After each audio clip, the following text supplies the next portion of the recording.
Okay. And Pastor Halton, once I get started, I'm going to ask you, as usual, to open us up in prayer. Thank you all for joining us for our DFW Metro NAACP branch general meeting. Today is We can't Tuesday. hear you, Crystal, or unless it's just me. I can hear. I can hear. I can hear. I can hear. Okay, maybe it's me. Okay, Gloria.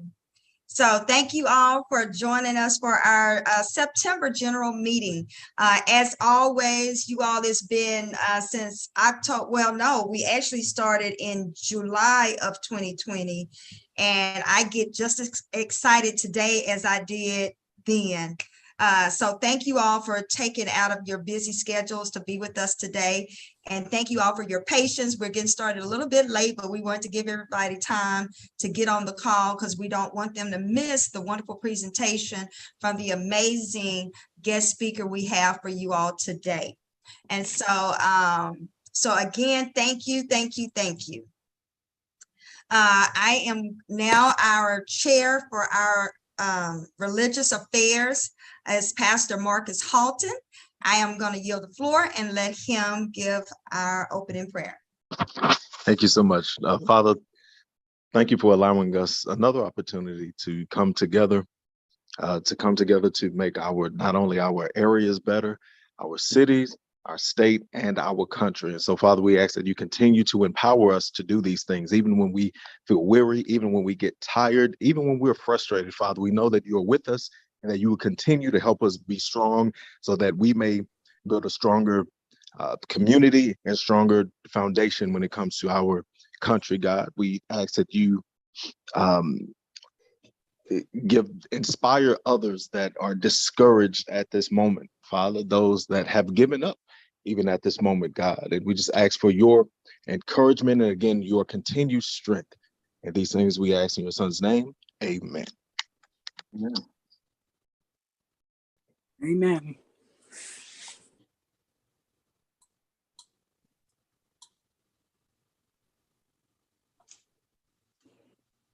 Thank you so much, Pastor Halton. I apologize. I was trying to figure out how to unmute myself. And let me see if I can get this over here. Okay. And so we want to take a moment to welcome our guest. If you are a guest with us today, if you've never been to any of our meetings, you want to say hello. This is the opportunity. And then if you are a guest, let us know who invited you. And you all, because I'm trying to do multiple screens here, I'm not going to be able to look through. So I will give a few more seconds to see if anybody wants to unmute and claim themselves as a guest today. Okay. So that means we're everybody today is part of our amazing DFW Metro NAACP family.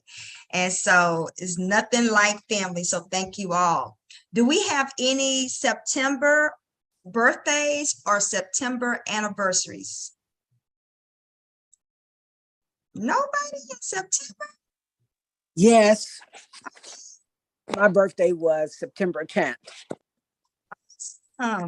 Happy birthday. So you turned 21 this year. Yeah, if that's what you want. I'll take that. Listen, I used to say 16 and somebody said, no, I need to at least be 21 so I can turn up and celebrate legally with everybody else. Well, Bridget, you have to connect with me next year. That's my son's birthday, and we turned it up at Marty B's this year. So okay. I think you know what Marty B's is. What is that? It's a barbecue place over here in the Lantana, Bartonsville area, and they have a band on Friday and Saturday nights. And so we celebrated September 10th. He danced the night away at Marty B's. And they actually did. And I had no idea that's where you were. And I think I'm upset because I like to dance and I would have met you all there. I've actually gone to Marty B's before. So I would have met you there had I known that's where y'all were. Okay, well, the next time the ladies get together, I'll let you know on a Friday or Saturday night. Please do. Yes, I'm not going to turn it down. As long as I'm free, I'll be there. So happy birthday again, Bridget, and then happy birthday to Gloria's son. Awesome. Do we have any more birthdays or anniversaries? Okay. With no further ado, let's go ahead. Membership campaign, we just want to remind you. First of all, let me go back.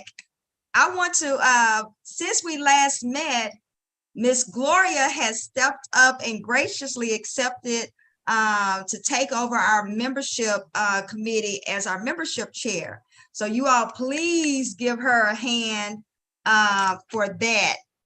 We are super excited that she was able to do so, and she's been a part of the family since day one.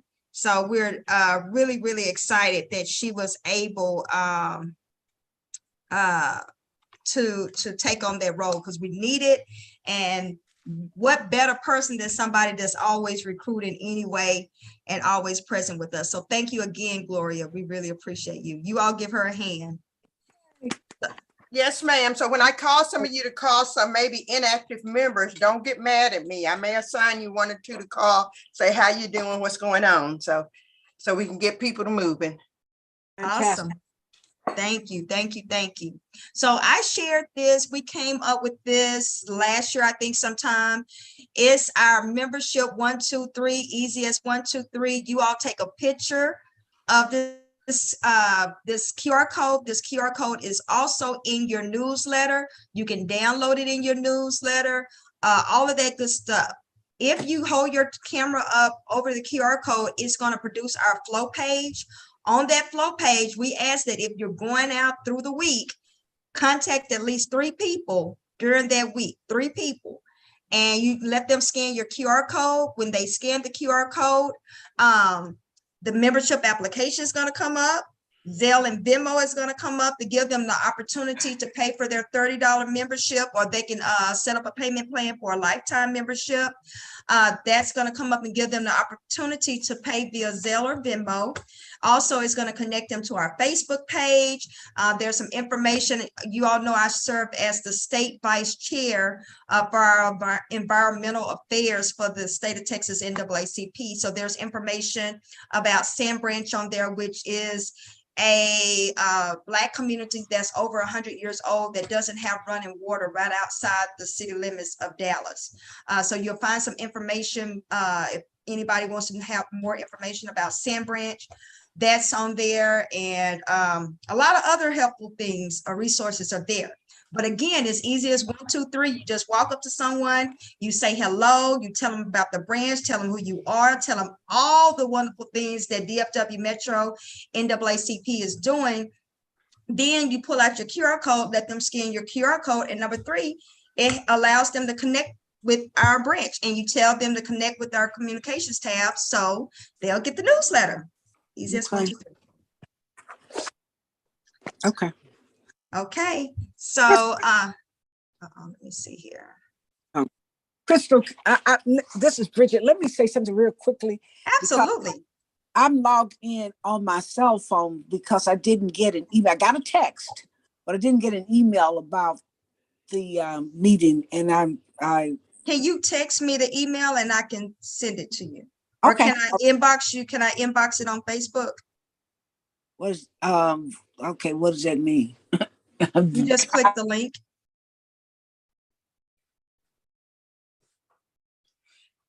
And also, Bridget, and for everybody, you can get GroupMe on your computer. That's how I had to start doing it, so I wouldn't have to go to my phone. You can put GroupMe, just download that, whatever, if you're on Microsoft or Apple or whatever, you can download GroupMe to your computer, and it makes it easier if you're going to be on your computer to just click on the link.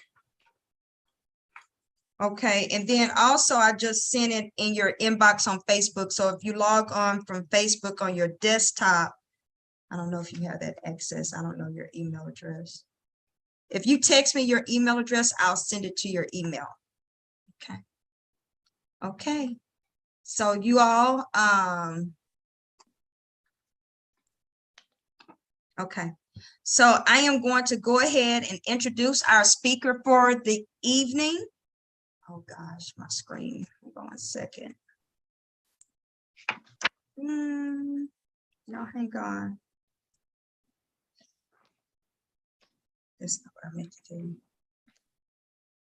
Oh gosh, y'all hang on. Okay. Y'all give me 1 second.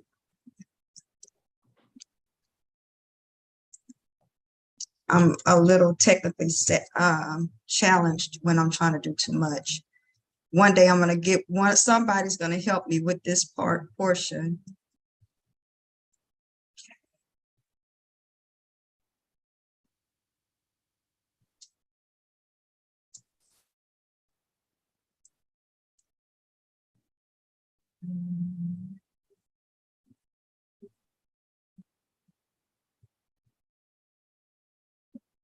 Okay. So I'm going to go ahead and introduce our speaker for the evening.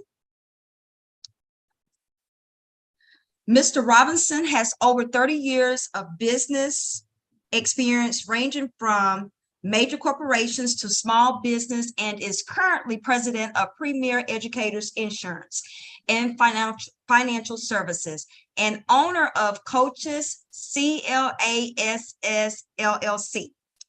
His experience is across financial services, energy, and high technology.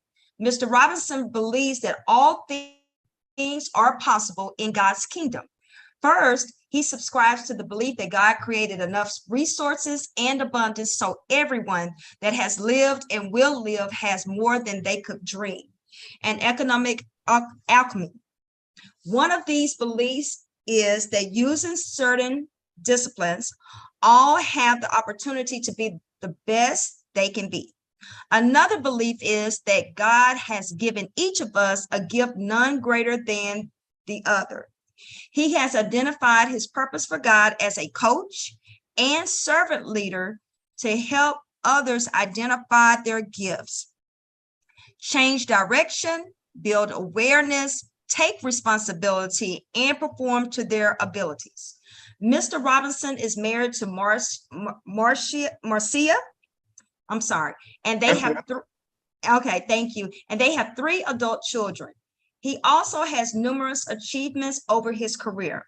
But another belief he subscribes to is that it's not about him, it's about God. A life devoted to things is a dead life, a stump. A God-shaped life is flourishing tree. And in addition to the many things that he shared in his bio, Mr. Robinson is a lifetime member of the NAACP. So with no further ado, I'm going to pass it over to Mr. Robinson. Thank you, Crystal. I really appreciate it. Good evening, everyone. I'm really glad to be here and to join you. I would also add, Crystal, that I was the executive vice president for nearly 8 years of the White Rock chapter of the NAACP. That was 30 years ago. So as I have matured to a life that is about God and not about things, I've learned that what I can do now as a servant leader is to really educate people. So that term coach comes from, and class comes from communication, leadership, action, success, and service. I am really pleased to be here because I know when Crystal was starting the chapter, I was introduced to her by a close business relationship. And I met Crystal and talked to Crystal, and Crystal was working. She was doing the same kinds of things that I did 30 years ago at the NAACP. And it was refreshing because historically, Dallas has always been a challenged area. The DFW metropolitan area has been a challenged area. I moved here from St. Louis, Missouri. Prior to that, I was in Chicago. Prior to that, I was in Kansas City. And believe me, the politics when I got here were really different.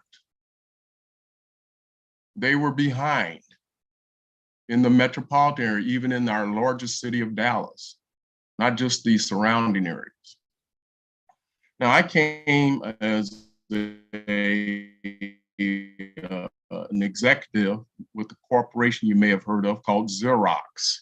I was moved here by Xerox, and it was one of the opportunities I had not to go back to Chicago or to ride cold and snow. And I, of course, as I'd always done, because I had been working with the NAACP in Kansas City, worked with the Urban League in Detroit for many years, and had the opportunity to serve others then because I was in the capacity and given the opportunity to do that. And just another little piece, this is my 52nd year of business. And so I'm really pleased to be here because I think from a historical perspective is where we need to start. And some of the things I see today, the voter suppression actions that are just taken off around the nation that have really affected the communications. We lack some of the problem solving that we did 30 years ago because there have always been issues. And as I had outlined to Crystal the other day, she was asking, you know, what the platform and some of the key pillars that she was working on. And of course, we're in the voting season. Seems like we're always in the voting season. And as I was saying earlier, we should not take our fingers off of the pulse or the foot off the gas. There are some very important elections coming up, state elections, congressional elections, local, county, school board elections that are coming up that we need to be aware of in the metropolitan area. And as I was telling someone else, when I moved to Dallas, which is around 7.5 million people now, it was only 3 million people, 3.2 million people. Now, it's depending on how you measure statistically the areas, but it really led into some of the things that we were fighting at the time, even at my corporation, and that was hiring practices. Xerox being a very liberal company, and you can look at their history. When I joined Xerox, the chair of the Democratic Party was our CEO. It was a little bit different than IBM, and I don't want to offend any IBMers or anything in the technology space, but we ended up having the first Black female executive of a Fortune 500. Her name is Ursula Burns. That came from hard work and support, and Ursula served under President Obama through his 8 years terms, okay? So again, that's who I am. Tell you a little bit about why I got involved with the NAACP, why I became a lifetime member. You know, the fee at the time in 1993 or whenever. Crystal, I've during COVID, I shut down one office, moved into another office, and I've got a lot of things that I have misplaced. So I will tell you that it is a pleasure, again, being involved with someone like Crystal that works as hard as the founder of the White Rock chapter in Dallas. And I'm going to share that because I think, I give tribute to those that have came before us, the sacrifices, because it's a reminder the work is not done. And I think Crystal made a comment earlier, where it's in my bio, we need to be the best that we can be, and that's all we have to do. God will do the rest if we're doing our best. That's from Martin Luther King, if you realize that or not. He said, if you're going to be a street sweeper, be the best street sweeper you can be. And so that's what I attempt to do on everything and try to role model that behavior. And that's what I look for in other people, them giving their best. Because again, we all have different skills. And so this organization should be built based on that team building concept of everybody's got gifts and something to share. And let's just hope that we all are in the right position and we do our best. And Crystal, I'm gonna just share my screen real quick. I just want you guys to know a little bit more of why I think I'm more passionate today than I was in a long time.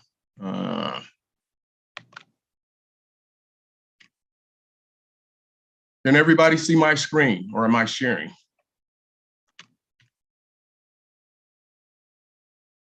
Not yet. I don't think you're sharing yet. Okay, I got it. Thank you. And again, I had this conversation with Crystal when we first met. I was giving her a little history of the NAACP, but this was my mentor.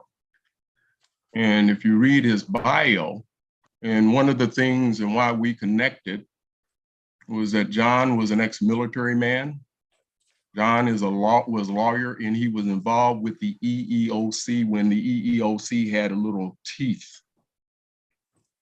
Again, we can go back to some of those decisions of people that you would think had a little bit more going on, and they got into the Supreme Court, and again, they turned back the clock, made a lot of changes to the EEOC. Well, John was on the Employment Opportunity Commission serving for 35 years as an investigator, okay? But if you go on into a little bit more of the NAACP history, John was one of the founders.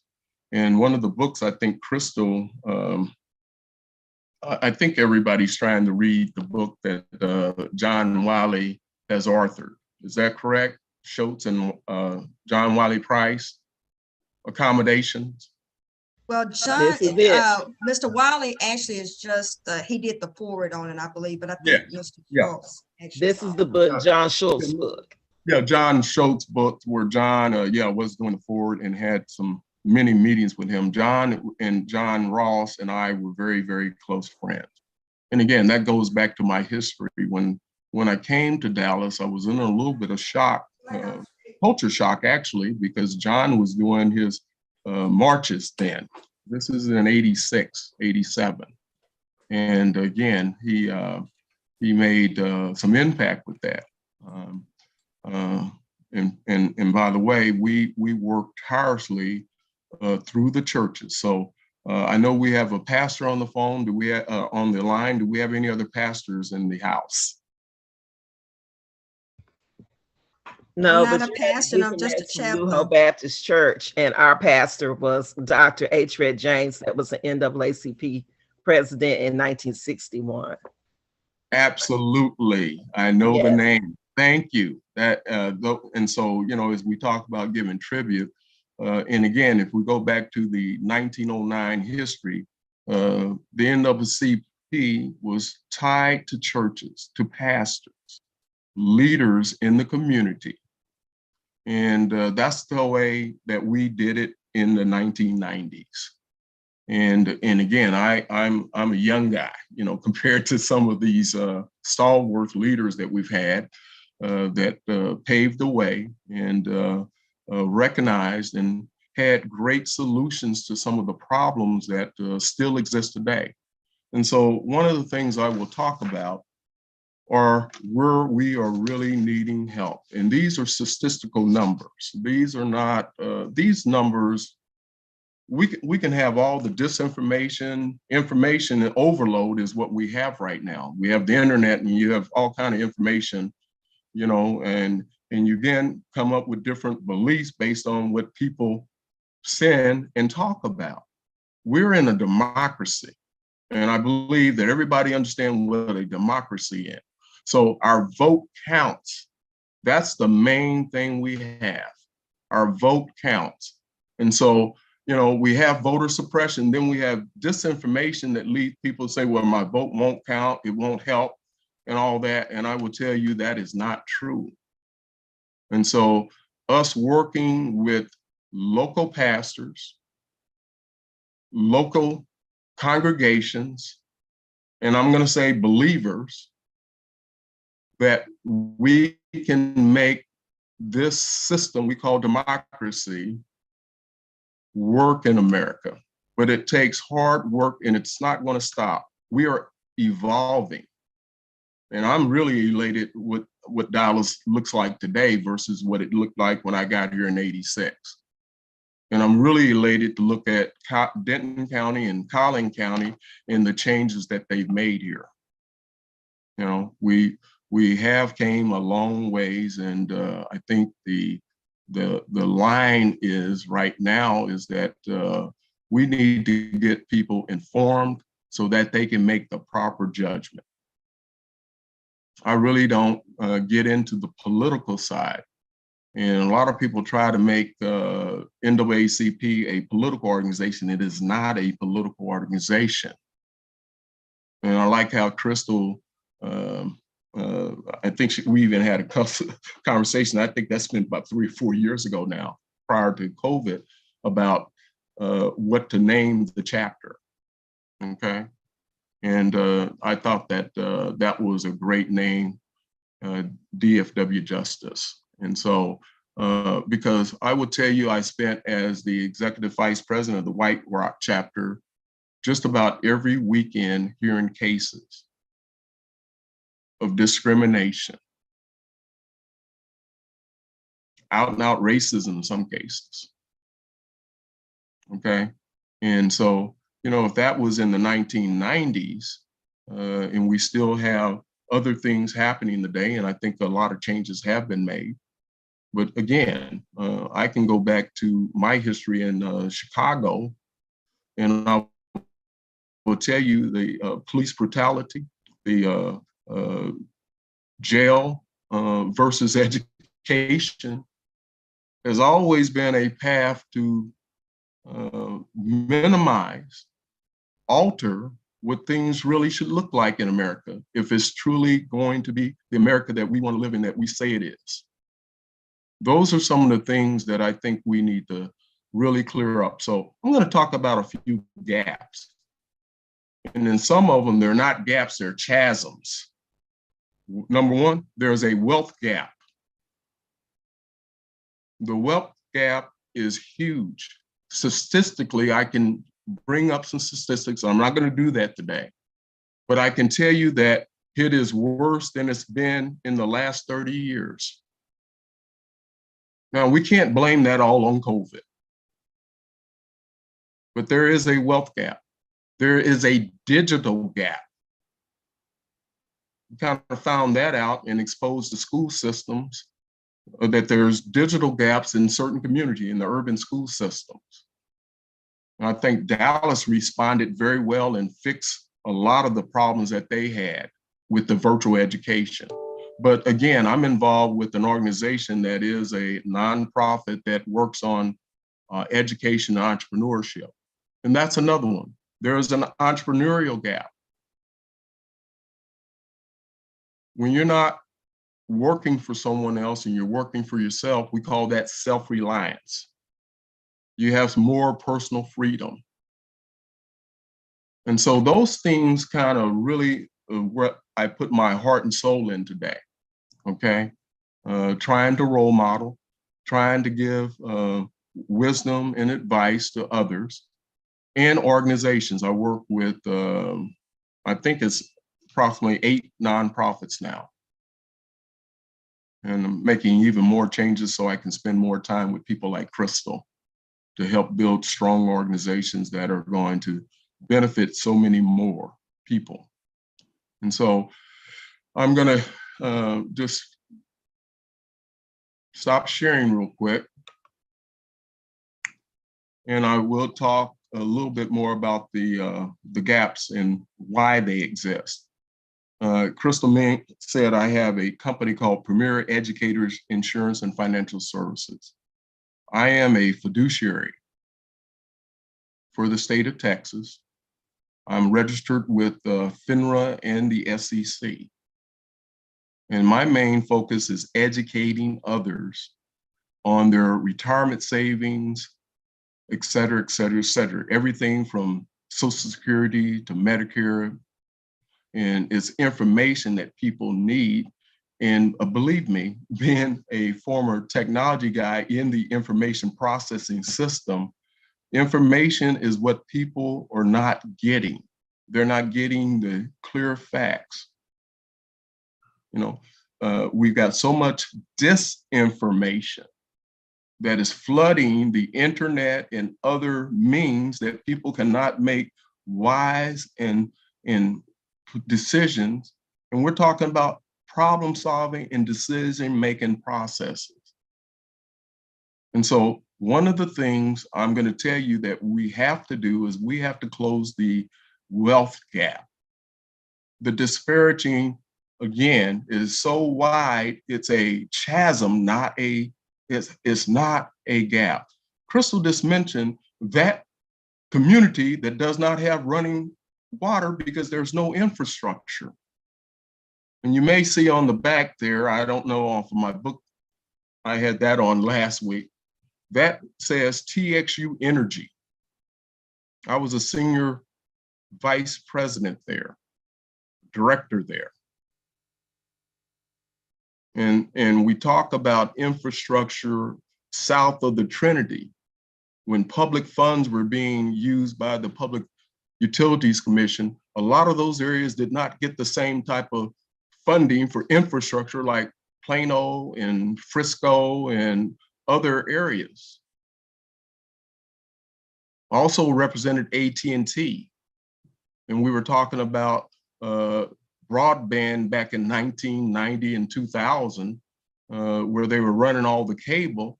That did not happen in some of the areas south of the Trinity. And so that creates a digital gap. And so there's some unequal treatment that is still going on based on not necessarily class, race, but again, poverty. Dallas is one of the richest community, but it also is one of the poorest cities in America. That is statistically valid. And again, the wealth gap has to be solved through the means that we've always solved a lot of our problems. And that is education.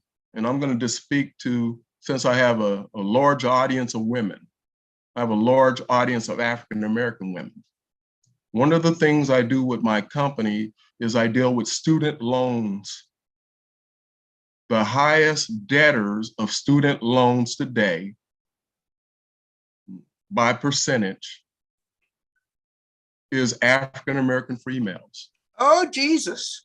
Because you were told the more education you get, the higher up you were going to go, or more benefits you were going to go.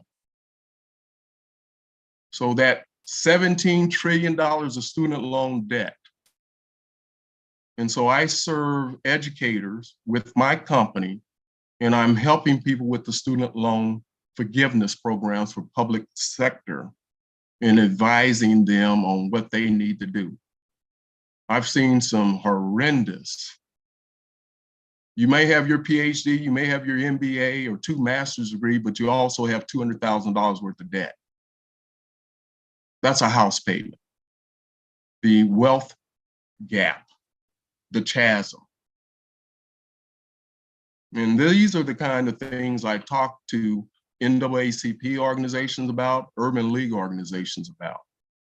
I'm very qualified to talk about the digital gap too.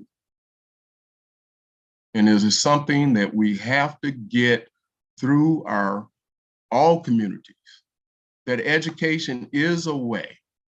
And I see it demonstrated by people that have less than most of Americans that come here and they know they have to work because the government is not going to do anything for them, their government. So when people ask me, what about America? I love America. I just want America to live up to its creed. I think we do have the best system. I would not want to be in a totalitarian system, which we almost just went through with a madman. And I'm going to say it on streaming. I've never seen anything in the history of American politics that would allow that. It was shameful to see the highest office of the land being led that way. And I know leadership.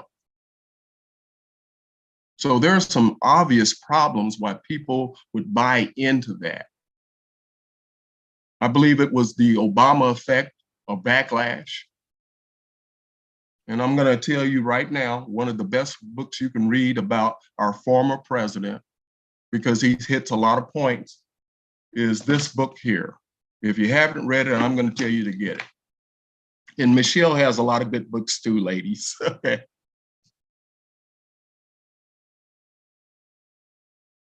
The Audacity of Hope. I'm going to just read a couple of the topics here because I'm going to really tell you where we need to be as an organization. And Crystal, I am a member, a lifetime, but I'm a member of this chapter. And I apologize if I haven't been too active. And I had told Crystal up front, because of some of the things I'm doing, I wouldn't be able to be as active, but I can definitely be able to share, guide, and work, influence, connect, and all those things. Because I think what you guys are doing, and Crystal for sure, and this team is a worthwhile cause. The fight is not over for justice and equality. In Mr. Obama's book, he talks about values. He talks about the Constitution. He talks about politics. He talks about opportunity. He talks about faith. He talks about race. And he talks about the world beyond our borders. If you have not read it, I suggest you read that book, okay? Getting into the statistics, and again, this is one of the things I could not find in the short notice. I think some of my books are in a storage locker over on the west side of town, but there's a book called The Torchlight for America. Have any of you heard of that book before? Well, back in the 90s, the Minister Louis Farrakhan wrote a book. Now, if you try to go buy it today, it's a reason why it's $63 for a paperback. Because he outlined statistically the gaps I just talked about, and those gaps have gotten worse. Here's an example. In 1993, there were 700,000 dropouts. In 2021, there was 1.4 million dropouts, high school dropouts.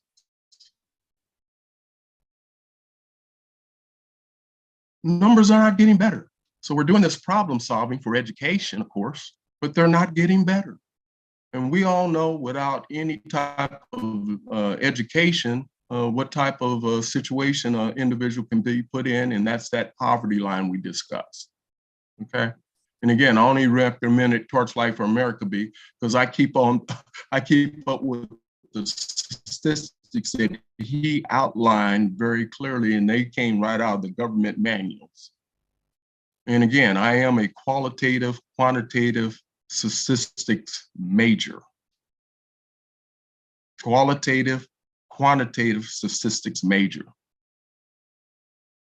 And so I look at lots of numbers, and that's why I can talk about the gap. And that's why we need to come up with solid solutions. And some of those solutions start with getting people to understand, register to vote, and making sure they know their vote counts, and that it is important that we get representation that have the mindset that it's not about them, it's about the people that they serve.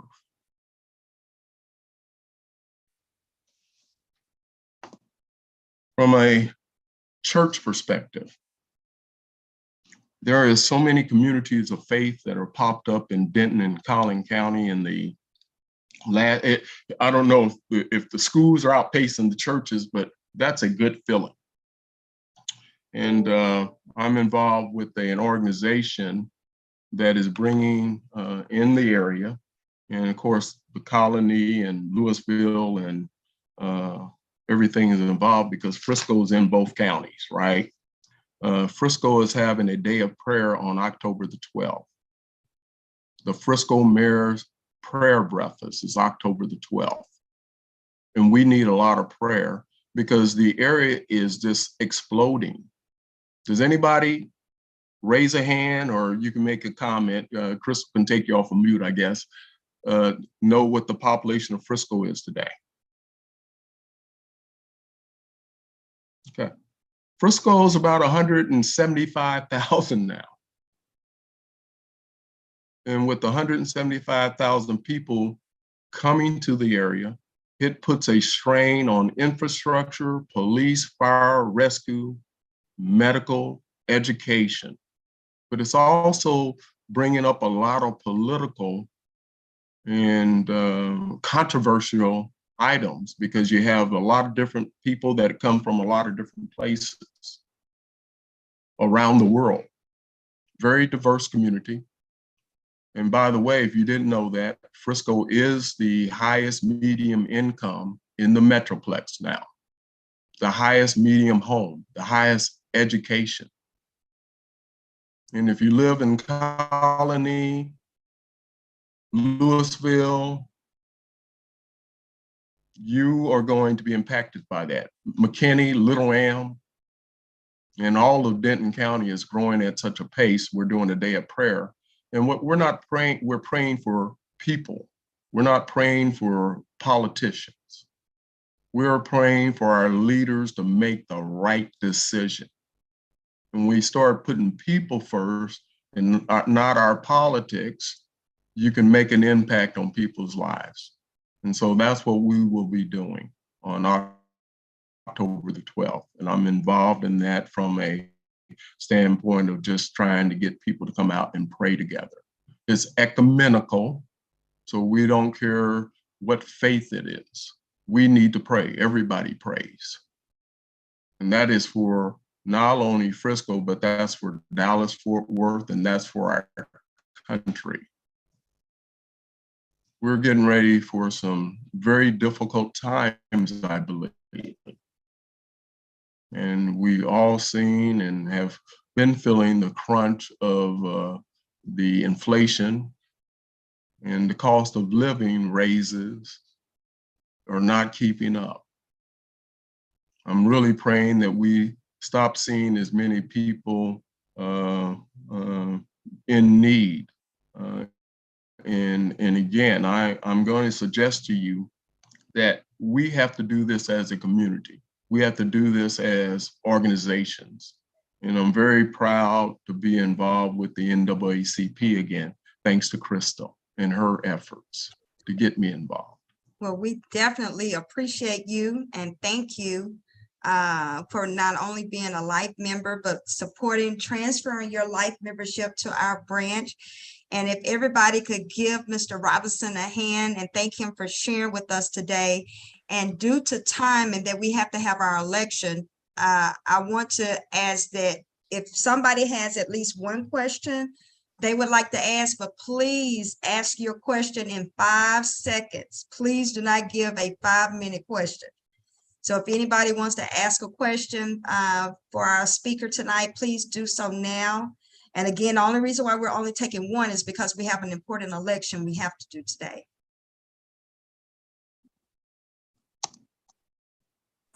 I have a question. Okay. Okay, let me get it. Both of the other device that you were using earlier is still logged in. So if you can disconnect from the other device, that'll stop it. There you go, Miss Bridget.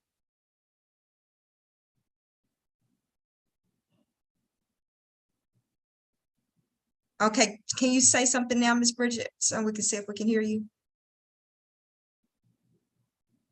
Okay, if you want to type your question in the chat, that'll be fine as well. Does anybody else have a question or comment? This is Gloria. I wanted to ask about, how do you explain to people about the Electoral College when they say their vote doesn't count? And what are your thoughts on getting rid of the Electoral College? I know I usually use the excuse of vote locally, which is more important, but what are your thoughts on the Electoral College? Well, you know, that's been a debate for a while now. And I guess the last election and the prior election, not with Obama, but with George Bush, those kind of things came up. Now, I'm going to tell you that the last civic class I was in was taught by John Ross to a bunch of youth that really needed to understand just how the Congress was made up. You know, the House of Representatives, to the Senate, to the judicial branch. And when you start singling out the individuals for why the state of Texas, because it's got 15, 20 million people, have more, it starts making sense, okay? It makes a lot of sense. And so most of those states become battleground states, you know, because you have to win California, New York, and Texas or Florida, the big states, and the Electoral College weight of those. It's a weighting system, basically. Now, I'm not opposed to it, but I think we could find a better way to do it, because I've always really, for state politics, I can go to some of these states and I can look at the metropolitan or the urban areas where there's millions of people, and people in the rural areas are running the Senate. They don't understand the problems of the urban areas, and they don't really care. Right. And so I think, you know, that's a great question. I think they're going to have to work through some things. Now, you should look what Mr. Obama says about it. It's in his book. He talks about that. Okay, because again, it's something they're talking about it now. I will tell you, one of the parties would love to keep it the way it is. Right. Okay, because it could benefit them. And again, I'm not going to get political, Republican or Democratic. I was taught during the Vietnam War, it was Tweedledee and Tweedledum. That was the politics of the day of the 1960s. You would have never known, you know, LBJ was loved by all.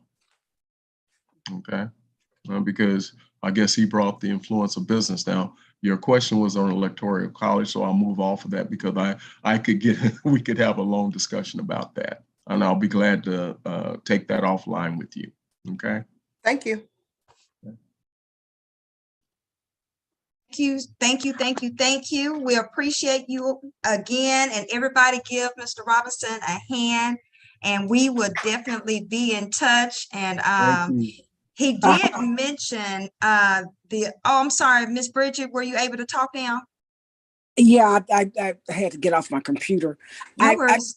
I was your presentation was very engaging, and I've been really wanting to hear more about how it is that we're going to get people who traditionally are not voting to the polls for this election. I'm very concerned about the apathy, particularly in our community, and what it is that we can do to get people to not only register to vote, but actually go to the polls. And Bridget, I think that's a great question. And again, this is apathy has always been a major concern with the NAACP since I've been involved with it. And when we talk about apathy, it's probably because the people don't have enough information and education. And as I mentioned, you know, we started with the churches and making sure they taught some type of civic class. Now, you would think that's in K through 12, right? You learn about how many congressmen and how many senates, but we went very much deeper. And we had the kids that were getting ready to be able to vote, the seniors, you know, because they're going to be able to vote at 18, understanding why their vote was important. Mm-hmm. And again, I was with Xerox, and you guys may have never heard of Ethernet. Well, that's local area network, and that was a Xerox product. That was Xerox's design for networking and communications. And it's about communication. And we've got so much misinformation, disinformation going to people that we have to get that straight. And it has to come out of the grassroots again, and that's our churches. That's our churches. I'm not ours. it's all churches. Mhm. And so again, that's what I do now. I'm an educator, basically. Because with the right information, you can make better decisions. The only thing you really have is your vote. Absolutely. So what I just did during our committee meetings last week on the 12th, Mr. Jeff Underwood, one of our vice chair for our political action committee, if you all are not signed up to receive the notifications about the national NAACP trainings that they have, and it could be on various topics. But they had an amazing one a few weeks ago on messaging, and they hired an organization called HIT Strategies, who did research for some years that did polling specifically in minority communities about that very question. So if you check your email, I just sent that information to you, Ms. Bridget. But it was some very, very, very, very good information. And Jeff gave an overview of that presentation last Monday. And I was actually planning to give an overview. I wanted him to give the overview today, but he and Monica had to be out of town. And so if we have time during our next meeting, I may have him to do that. But I did just email that information to you, Bridget.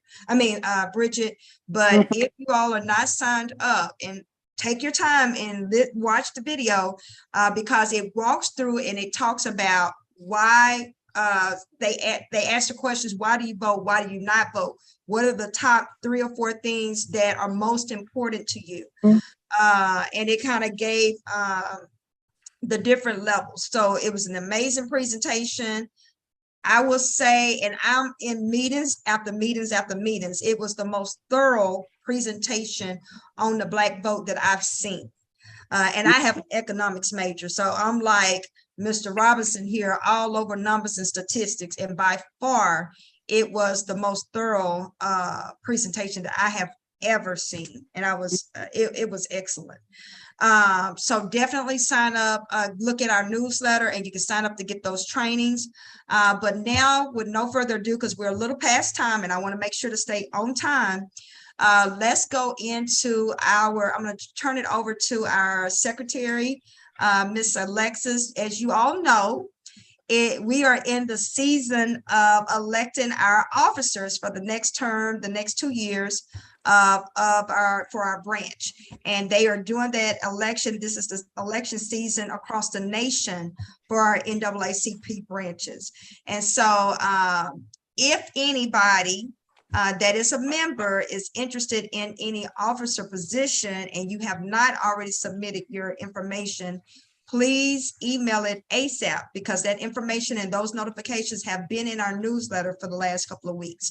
And so the deadline is kind of past for that, but we're desperate for leadership and people to help us run this race, as Mr. Robinson has said.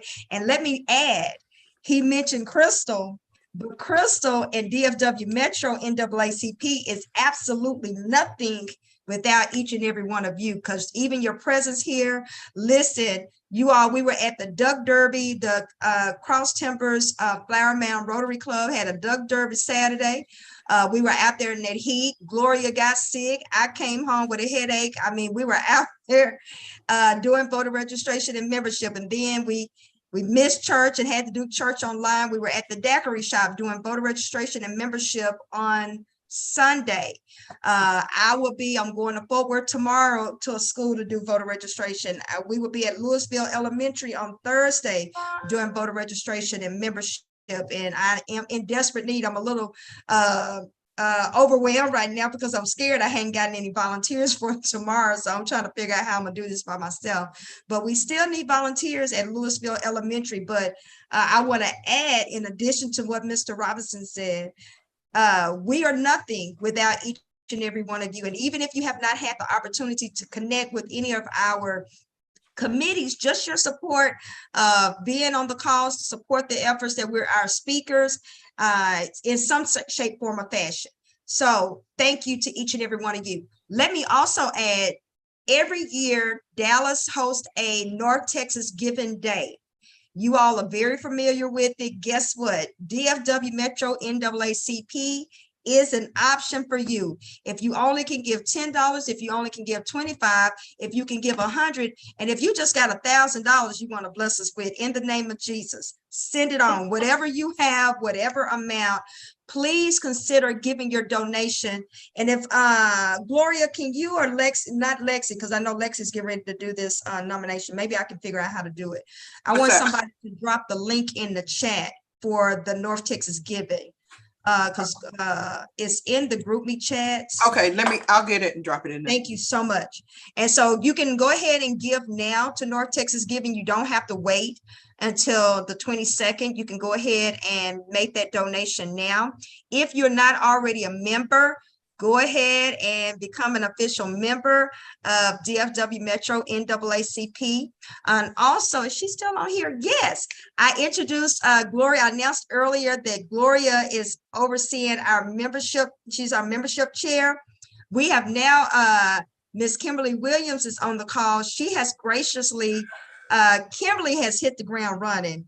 I mean, literally hit the ground running. She moved here from the East Coast and had reached out to several other branches and organizations. And she said nobody contact her back but us. And when I tell you, she has literally hit the ground running. So Kimberly is going to oversee our fundraising committee. So she'll be our fundraising chair. Gloria and Kimberly both need a committee. They need some help to carry this load. Also, National Veterans Day is in November. I am looking and seeking help that we can honor our veterans. So if anybody can help with that. Also, we are planning a hackathon. I am pleased to announce, you all, I get to announce this to you all. We're going to be partnering with Denton Black Film Festival. We'll be having our first annual DFW Metro NAACP Hackathon in partnership with the Denton Black Film Festival. You all, this is a big deal. I have cried about it. Just God has worked out some amazing things. So we have been working around the clock trying to make sure that's a success. So we still need help with that. We'll be looking for sponsorships for that. And you all, I'm trying to remember off the cuff at 45, all of our announcements. Oh, the accommodation. That's what I was going to share.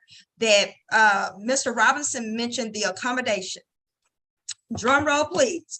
As you all know, it went out of publication for a while.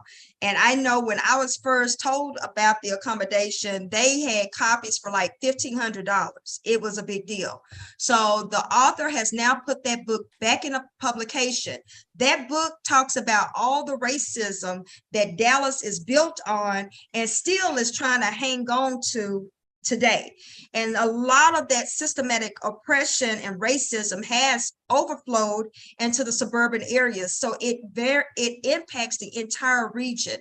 And so the powers that be wanted that to be the best kept secret. But guess what? Somebody took their coins and they have invested in buying 30,000 books, and they are circulating those books across the Metroplex.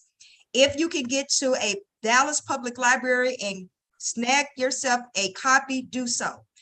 I have also ordered books. I'm just trying to make arrangements to see if we can get the author to do a book signing for us. And I'm also looking for some individuals to lead a book club discussion so we can all look at read the book together. But all of our paid members, I have ordered books and we'll be getting free books. You'll just have to come to the book signing when we have it. So again, all of our paid members, I'm going to make sure if you all participate, I don't know how to start this. If you all come to the book signing, I'll make sure that you all get a book. So stay tuned for more information on that. Yes, sir. I'm sorry. Crystal, I was just going to make a comment. I didn't make it earlier, but I was. Dallas at one time had more Klansmen than any community in the world, they said. They had more Klansmen in Dallas. And if you didn't know that, again, history is prologue. Okay, thank you.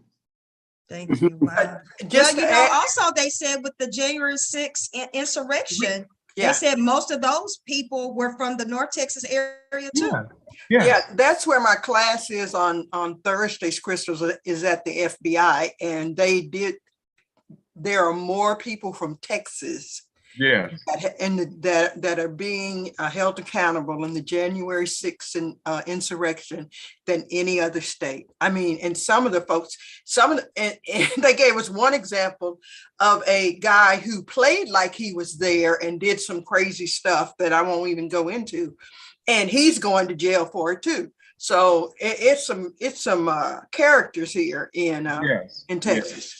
Yeah, it really is. Yes. You just don't, hey, Crystal, when you start hearing cases, you know, you'll understand. Right, right. So stay tuned for that. That's some of the amazing things that DFW Metro NAACP is up to. So that is the reason why we need each and every one of you to give some dollar amount to our North Texas Giving, so we can continue the work that we're doing, and not only continue, but expand the work we're doing. If you're not a VDR, we need you to become a VDR. Our counties are Tarrant, Denton, Dallas, and Collin. Okay. Also, we encourage you to sign up to be a poll worker if you want to make a little extra money. If you know some youth, make sure they sign up to be a poll worker. I think they're paying them almost $18 an hour. Okay. So we need advocates there. Our next meeting in October, I think that date is going to be October the 20th. We're going to have an amazing presentation on election protection. Mr. Abdul with Y Block is going to be our special guest. We had that presentation in 2020. We had a phenomenal turnout, but we got this was good information tonight, and we're going to have some more good information in October, because he's going to give us some of those laws and rules and stuff for us to be informed and know if our rights are being violated in this election process. They're going to let us know the things that we need to watch out for and be attentive to make sure that we're not being disenfranchised from our right to vote. Okay. And then they're going to give us information on how we go about reporting that. So go ahead and tell a guest and let them know to be prepared and make plans to join us on October the 20th. I think this is my last announcement, and you all, I think I did very good. I cannot believe I've remembered all of these announcements and didn't write them down. The last thing, we're going to have a phone bank. The NAACP has a National Day of Action on October the 1st. Our branch is going to be doing a phone bank and text banking event, and we're going to be partnering with some local sororities and fraternities. So stay tuned for that. We'll put that information in the newsletter. It will also be in the group meet, and it will also be on Facebook. Anybody on the call, have I forgotten anything? Because again, I tried to remember everything off top. Alexis, can you give us the date for our committee meeting? While she's getting that for October, just so you all understand, and we're in the process of trying to find another name to call it. We've been calling it our committee and joint team meetings. And I'm not sure, it dawned on me that some people may not understand what that means. Being a minister, my heart is on being a present and hands-on minister. So I kind of lead with that same spirit. And so when we first began, y'all, I was trying to come to all the committee meetings, and it was wearing me out. Not only was I encouraged my other leaders and officers to do the same. So it was too much. So what we did was decided to have all of our committee meetings, political action, communication, legal redress, education, all of those committee meetings we have now on one day. And what we do is we open breakout rooms, and we have all our meetings at the same time. Okay. So that's what that means. So if you see committee, joint team meeting, that's what it means. All of our committee meetings are that day. Okay, now, Gloria, anybody on the call, did I forget anything? No, not that I can think of. I know you were kind of considering doing the football game things with the lady, but I don't know. We haven't got. No, we can't. Yeah, we can't do it. Yeah, okay. It wasn't approved. Okay. So yeah, thank you. Okay, we're giving the floor to you, Alexis. Please stay on, y'all. Listen. We desperate. This is something we have to do. Okay. I'm begging you all, when she asks for nominees, please step up. It's not gonna take a lot of your time. I promise it won't. But this is necessary for us to get our election process completed, okay? So please volunteer. Please volunteer. If you are a paid member of the branch, please volunteer to be on this committee, okay? We need your help. Please don't let me get off this call stressed because we don't have enough people to be on this nominating committee, okay? And again, your duties are not gonna be a lot. You know, it'll be very minor because we are a small branch and it's not gonna ask much of you. And it only would be a 3-month commitment, okay? Lexi?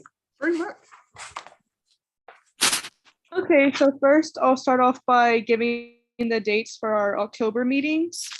Can everyone hear me?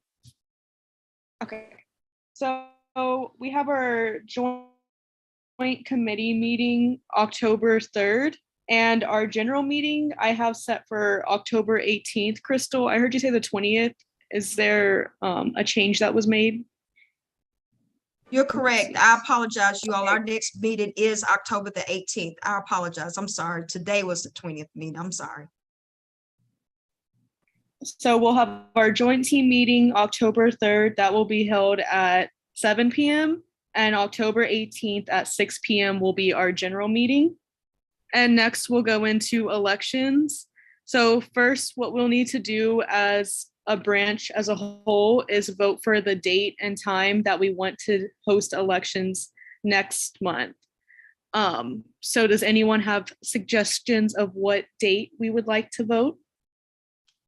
Wait, the actual election is next month or is the election in November? I think the election is actually in November.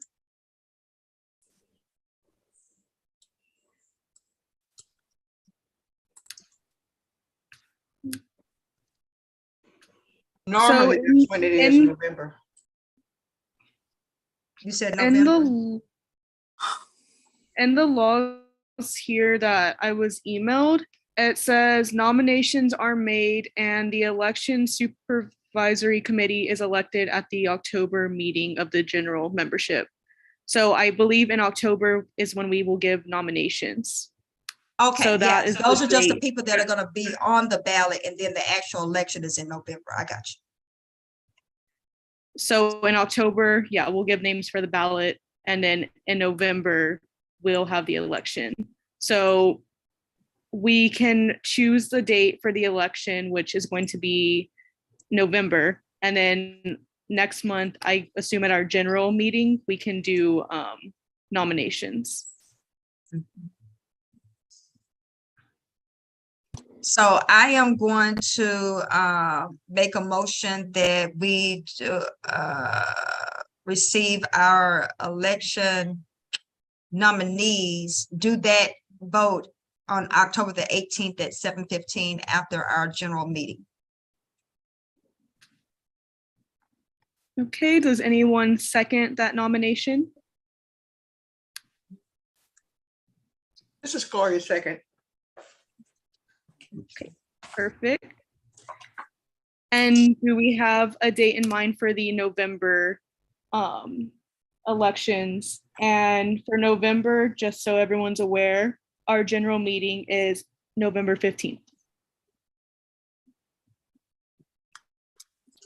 I'm gonna move the motion that our election is on November the 15th after our general meeting at 7:15. Our general meeting's at 6, so whenever that ends, we'll go right into the election. And again, that date is November 15th is the motion that I'm making. Okay, do we have a second?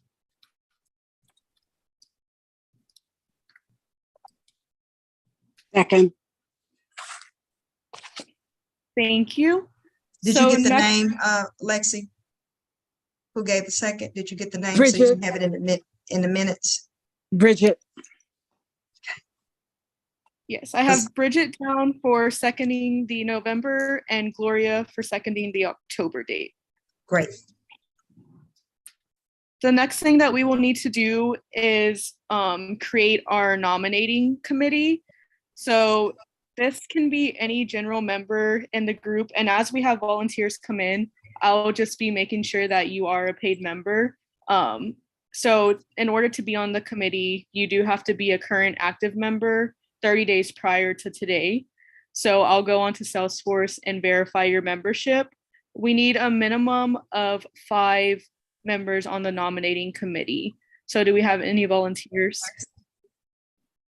Lexi, I'll volunteer for the nominating committee. I guess as a life, I'm financial, but because I'm not running for anything, okay? Yes, make sure you explain that, Lexi, is that anybody that's actually running can't be on the nominating committee. Thank you, Gloria. I'll volunteer. This is Bridget. I'll volunteer for the nominating committee, and I've got to sign off because I'm late for another meeting. So I'll volunteer as well. And good night. Thank you, Bridget. Thank you, Bridget. Mhm. Do we have any other volunteers?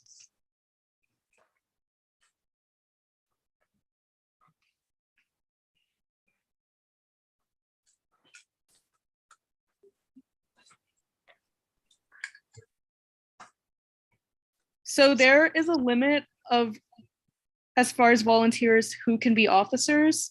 So Crystal, Monica, and I cannot all step up to be on the nominating committee. So we will need people with general memberships to volunteer to be a part of it. So if we don't have enough, I think we'll just have to use what we have if nobody else wants to do it. Can you explain the role on the nominating committee again? I don't want to overcommit in terms of time frame because I've got some major projects and I don't want to. But you know, I heard your message, Crystal. Everybody on here should be doing something, and how can I help? Just let's talk about that. See if I can. I am going to read what the duties are of the nominating committee out loud. Okay. The nominating committee may nominate any member in good standing of the branch. Therefore, it's necessary the committee to consider the entire membership of the branch so as to be assured that the best qualified members are considered. For the purpose of running for office, the term member in good standing shall mean that the person must be a bona fide member of the branch by May 1st of the election year and remain a continuous member of the branch through the election process and must live or work in the jurisdiction. Being a part of the nominating committee does not preclude the nomination of any member, therefore, as a candidate for an office or as an at-large member of the executive committee. The nominating committee should make it known to the general membership that it is available to interview members interested in being considered for office. This can be done virtually. The nominating committee shall nominate only those members who have given written consent to be nominated. Before the branch accepts the nominating committee report, myself, Alexis Martinez, shall verify that each nominee has given consent. And I do have the consent forms to give out to anyone who wants to run. Well, I don't want to run, but I'll help being on the nominating committee. If that would help you guys. Perfect. Thank you so much. Okay. And Crystal, I do have to run, and I did want to say thank to you, everyone. I sent that out in the chat, and I feel like you know, when you get that little sticker, I voted today, I gave today, and so thank you, everyone, and I look forward to the next time. God bless you. Okay. Okay. Thank you so much. Great presentation. Thank you. Bye-bye. Okay, thank you so much. Do we have any other volunteers for the nominating committee?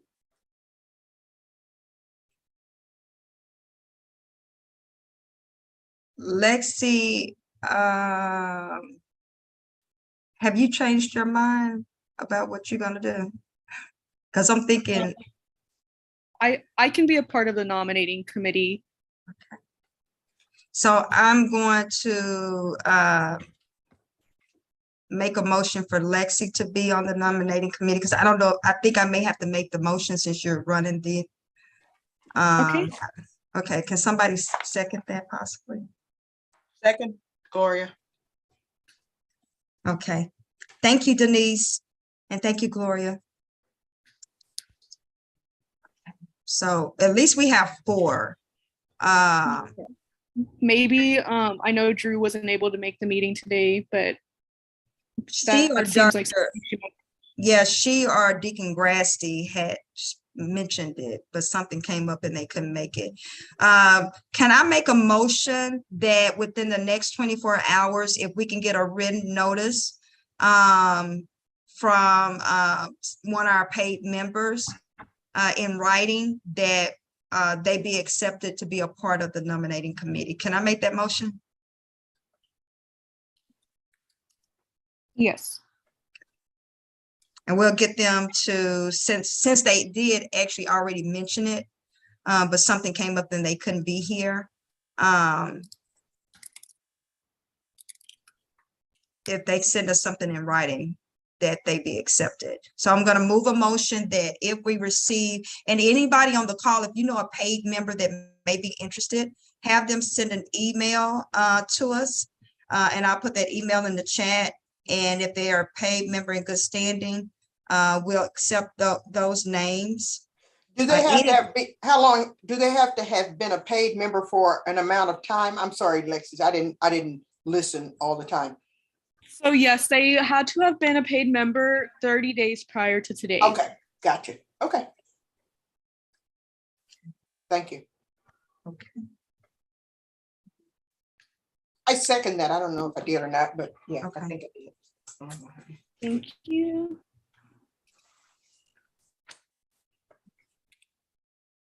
Okay, perfect. So we have 4 members of the nominating committee as of now, and in the next 24 hours, we will try to get the 5th one in to consent in a written letter.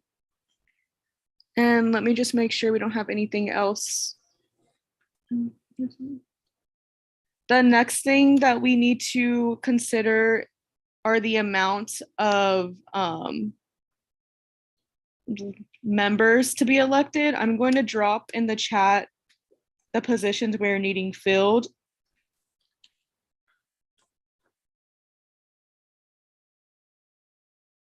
And I'll have everyone look at that. And if y'all are okay, we can submit that number of positions needing to be filled. Typically, there's a second committee of just executive members, but I think with our branch being so small, we need to first try and fill the main officer roles. And then we have on record that we removed those advisory seats until we grow. I think we did that earlier this year. Okay, I'll just write it in now as well, so we have that in the minutes. And if anybody's on the call, just to explain, the reason why we did that is because number one, we're small and we had vacancies in our officers. And we didn't want to have a host of advisors and can't function as a branch because we don't even have officers. So that's not something that's permanent for our branch. As we grow, me as the president, and trust and believe, I am definitely going to bring that to the table because we need all the help we can get. So as we grow, I definitely, or whoever ends up being the president in the future, they can always bring that to the table to put those positions back in place. I move a motion to accept the officers and seats that Lexi has presented in the chat.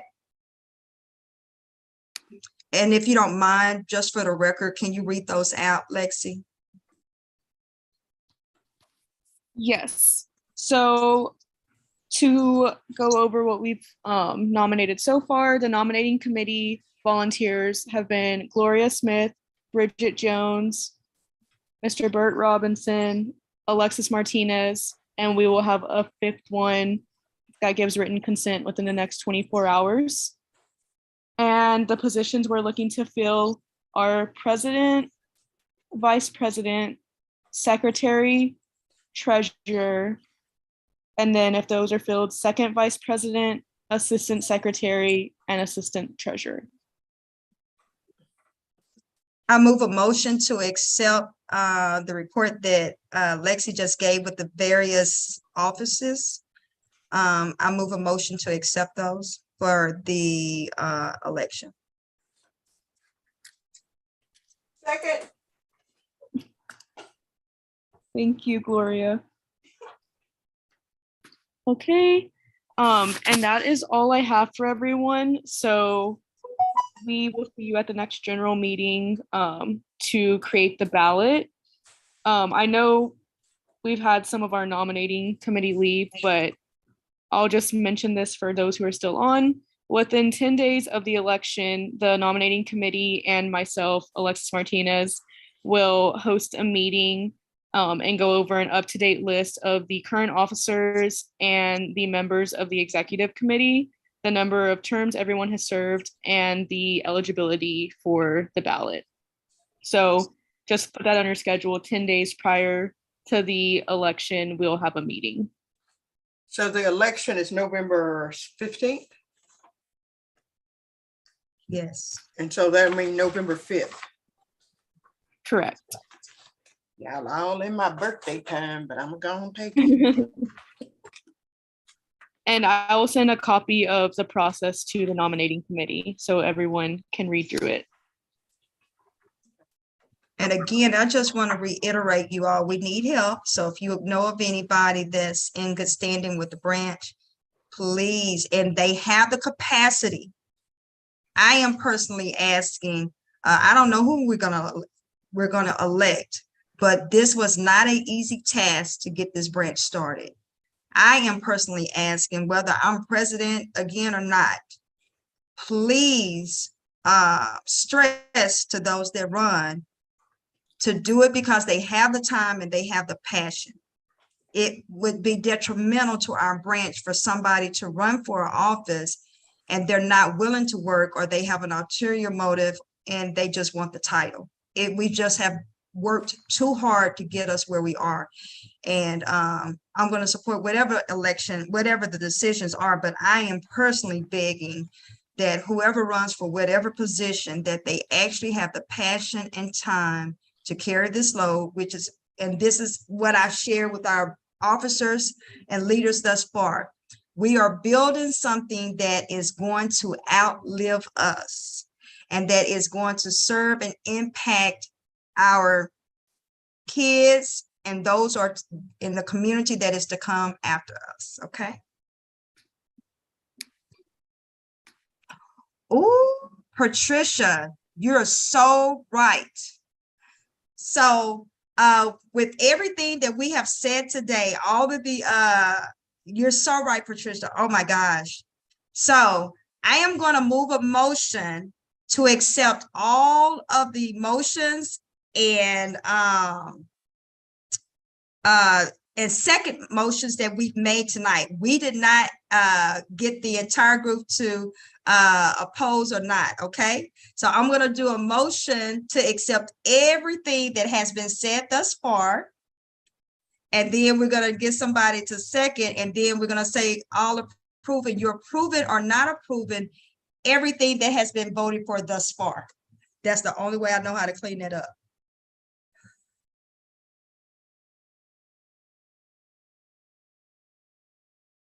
Can somebody second that motion? I'll second the motion. Okay, Sorry, I was muted. okay. And then all in favor, say aye. Aye. Yeah, we didn't vote. I'm sorry. Yeah, you're right. Yeah. Aye. And all opposed, anybody opposed? Okay. The motion has been moved to accept all of the prior motions and second motions and all of the decisions that have been made and voted on tonight. Thank you so much, Patricia, for that. I suck at the Robert's Rules of Law, so I'm sorry. Okay, I'm gonna get better at this. Okay, great. Okay, I think is that everything, Lexi? Yes, that was it. Okay, so again, with the glitch that I just made, I want to make sure, because we got to be fair. Is everybody okay with the way I cleaned up my mistake? Okay. Thank you all for an amazing meeting. We're not gonna hold up anybody any longer. I appreciate you all's patience because we did go over today. So thank you for your patience, and you all have a blessed and amazing day. And thank you again, Patricia, for pointing that out to me. Thank you so much. You all have a blessed day, and I'll stay on if anybody has any comments or questions for me. And thank you, Miss Candace. Candace has been supporting us for a long time. Say hello to everybody. Good evening, everyone. How Yes, are I you? want her I want her to officially, oh, Candace, announce your event that's coming up. Candace is about to be recognized by the Deltas. Is it the It's the Panhellenic? National Panhellenic Council. Right, okay. Oh, Can you give us that want me to announcement? show Can I show? Yes, Right. Okay, yes. can I share? Yes, and what I want you to do, can somebody put Drew's email in the chat so we can have her to put the flyer in our newsletter? I'm so sorry, Candace. You should have sent me a You're text. all right, girl. No, I was letting y'all conduct business, you know. Yeah, but when you got on, you Sure. should have made sure, sent me, but I don't even look at my text. You should have interrupted me Oh, with the no. church finger. Okay, you can share now. Okay. But if you all could grab this, and if you can drop it in the chat as well, you all What is share this? this information on your social media platforms, I please. don't know nothing about that. Wait a minute. Girl, be in Zoom. Zoom is not my friend. I may be able to. Okay, here we go. I'm taking y'all to my Facebook page. Yes. Look, I'm brunette in one picture and blonde in the other. Just a little joke. Let me see. Oh, here it is.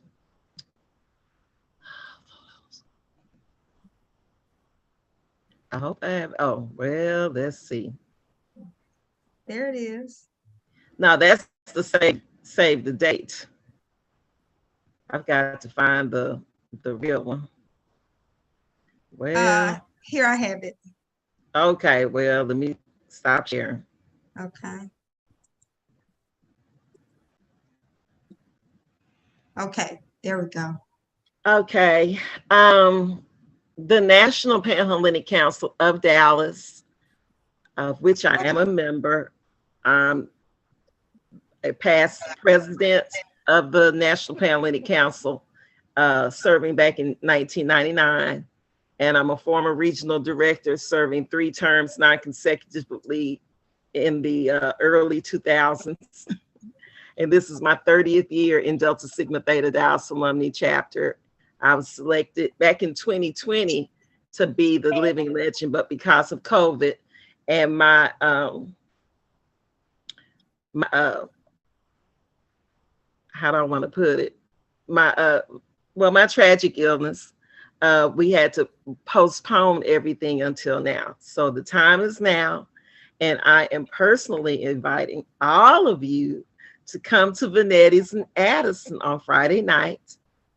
We're going to start at 6, 5 o'clock. I just put 5 o'clock, but 6 to 8, they have a wonderful buffet, $5 cover. But trust me, the buffet is enormous. If you've never been to Vanetti's. They have greens and fried fish on it, because it's the same one that was at the Truth, right?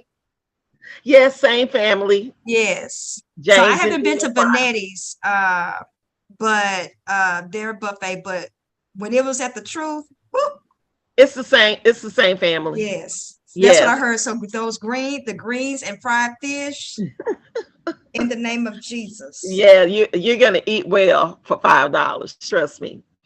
And we'll be there until everybody gets tired. And I'm not sure if Don Diego's gonna be playing that night, but you know, I'll be there past 8 o'clock.